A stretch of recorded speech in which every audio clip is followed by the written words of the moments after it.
Hello. Welcome to Car Expert YouTube channel. Don't forget to subscribe.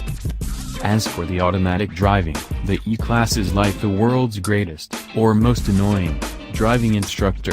It knows things you probably don't consider, and still does it better than if you did know. Thinking about a lane change?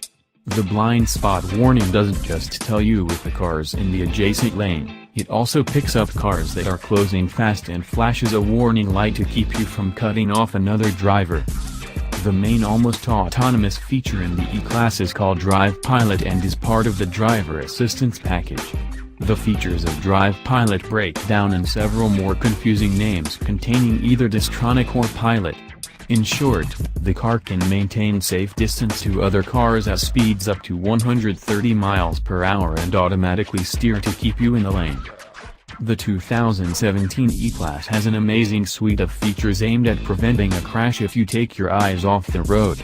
In a series of demonstrations at the Autodromo do Estoril, Mercedes used balloon cars to stand in as dummies. The radar and camera system sees them as the real thing. The most amazing autonomous safety feature on the new E Class is cross-traffic prevention.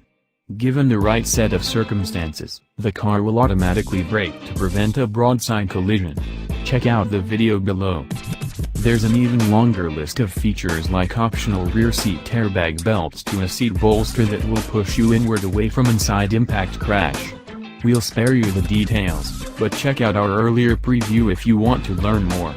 The E Class will also have an option to unlock and start your car with an NFC-enabled smartphone. Leave the keys at home. Android Auto and Apple CarPlay will be available from launch. One thing we love about the E Class is the low dashboard height. Side lines and visibility are excellent in this car. It feels almost old school to be able to see so much of the hood. Mechanically, the 2017 E Class sits on a new structure that is 154 pounds lighter than before. Weight gains elsewhere mean the car, as a whole, is 70 pounds lighter than its predecessor. In the United States, the E Class range starts with the E300, using the same 241 horsepower turbocharged inline-4 as in other Mercedes Benz vehicles. It's still hard to forgive the E300's nonsensical nomenclature, but the engine indeed feels greater than the 2.0-liter displacement suggests. Even in the hardest charging portion of our test drive we let the computer pick the gears. On occasion the shift programming tries to shift one gear too low in response to acceleration, only to rev out to the next ratio a fraction of a second later. Most of the time the programming works perfectly, down to the detail of downshifting as you lift off the gas and enter a corner. For those keeping score at home, Mercedes-Benz says the E300 will do 0 to 62 miles per hour in 6.3 seconds. For a car that could spend most of its time driving itself, the E Class is still fun to drive. As we mentioned, our time was brief, but in terms of steering responses, agility, and sure-footedness, the E300 is as good as the Audi A6 and BMW 5 Series.